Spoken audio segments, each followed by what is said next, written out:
Contexto histórico. Dualidade onda-particular da luz. A luz, sendo um elemento tão constantemente presente e importante no nosso dia a dia, já foi um tema complicado de ser compreendido no campo da física, tanto que seu comportamento estranho só foi primeiramente identificado pelo brilhante jovem Einstein em 1905. Em seguida, o efeito fotoelétrico pôde ser explanado com o conhecimento adquirido. A questão era que, antes da hipótese de Einstein ser considerada, as propostas seriam que a luz se comportava como uma onda eletromagnética que percorria o espaço, uma onda semelhante ao som. Quem havia proposto isso foi James Clerk Maxwell, em sua teoria eletromagnética. Ainda assim, como qualquer outra onda que se propagava no meio material, o éter era esse meio material diferente, sem massa e transparente, de característica elástica. Como exemplo, o éter seria como a água, que é um meio que permite a propagação de ondas mecânicas, só que a água é visível e tem massa, enquanto o éter não. Mas, para Einstein, essa explicação não fazia muito sentido, principalmente quando observava as particularidades do efeito fotoelétrico. O porquê disso era justamente em uma das hipóteses aplicadas do fenômeno da luz para o efeito, que uma onda eletromagnética que oferecia certa quantidade de energia seria capaz de excitar os elétrons de uma placa metálica, fazendo-os absorver energia e serem arrancados dela. A motivação de Albert Einstein em sua pesquisa foi Max Planck.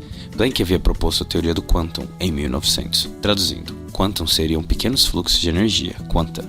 Em sua teoria, que se tratava sobre a radiação do corpo negro, resumidamente explicando, dizia que corpos a determinada temperatura irradiam energia, no qual depende da temperatura, e cada temperatura pode ser associada a uma cor, ou seja, as ondas eletromagnéticas do espectro visível e não visível. As cores mais quentes tinham comprimento de onda maior, enquanto as mais frias, comprimentos de onda menores, o que já havia sido observado por volta de 1800 pelo astrônomo inglês Sir William Herschel. Voltando no tempo, para a década de 1900, Einstein aplicou com sucesso a hipótese quântica de Planck ao fenômeno, atribuindo-o à ação dos fótons, quanta de luz. Ou seja, as ondas eletromagnéticas se transportam em pacotes chamados fótons, segundo Einstein. Equação do efeito fotoelétrico. Para os cientistas do século XIX, a maneira mais óbvia de explicar as leis da radiação de corpos negros era usar a física clássica. Porém, o que era deduzido destes modelos não estava de acordo com as observações experimentais. A questão mais chamativa relacionada com isso era a catástrofe do ultravioleta. A física clássica previa que qualquer corpo negro que estivesse a uma temperatura diferente de zero deveria emitir radiações ultravioletas intensas.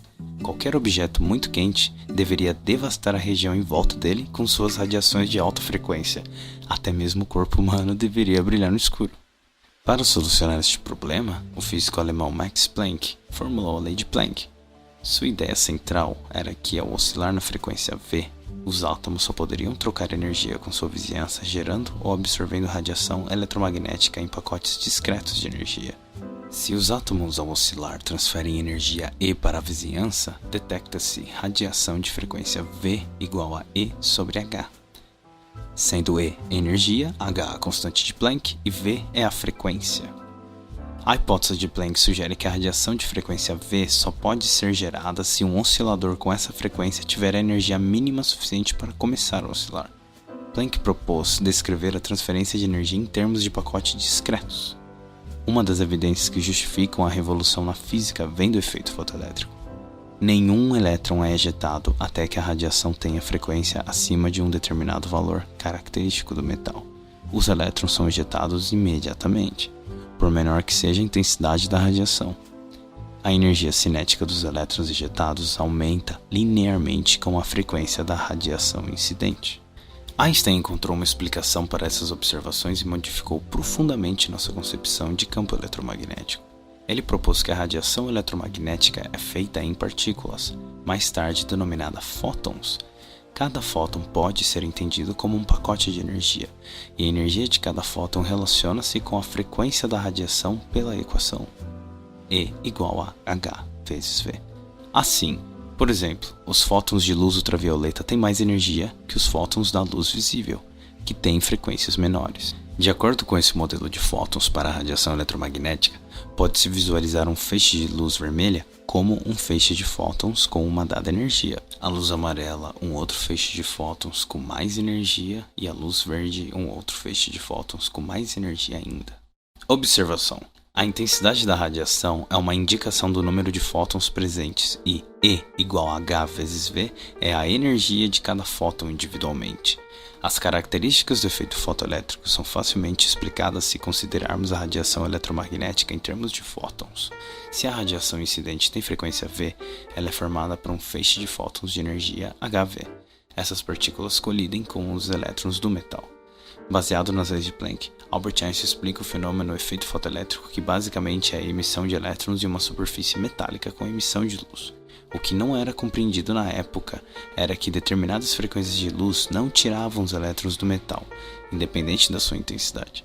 Einstein solucionou isso quando afirmou que os elétrons só absorvem quantidades específicas de energia, adotando que a luz se comporta como partícula.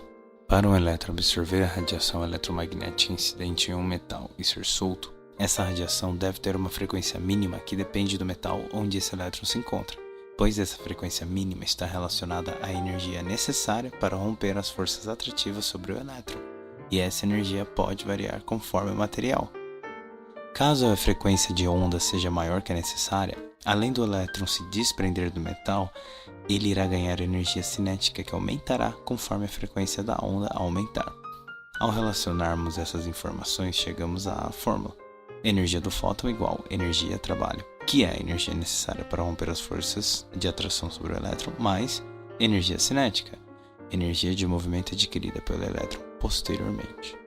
Para encerrar, veremos agora as aplicações do efeito fotoelétrico no nosso cotidiano. Para demonstrar a importância da descoberta desse fenômeno e da ciência em si, aqui estão algumas aplicações cotidianas indispensáveis em nossa sociedade atual. O fotodiodo e as câmeras digitais. Vivemos em uma era em que há um fluxo nunca antes visto de troca de imagens e vídeos graças à internet, mas nada disso seria possível sem as câmeras para recordar fotos e gravar vídeos. O fotodiodo é a interface nesse processo de captura da imagem do mundo real para o mundo virtual. É praticamente uma matriz de vários pixels de fotodiodo, e cada pixel de fotodiodo vai ser excitado com uma cor diferente do pixel da imagem que se deseja capturar.